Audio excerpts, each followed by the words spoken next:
சக்தி உமைவாலா கந்தாவும் பேரை சொல்லி காவடி எடுத்தோமே முருகா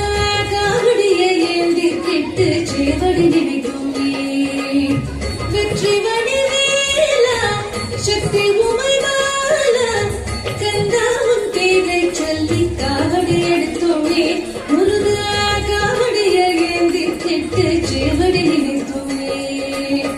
தைப்பூசத் திருநாள் என்றால் முந்தனுக்கு கொண்டாட்டம் தென் பழனிச்சா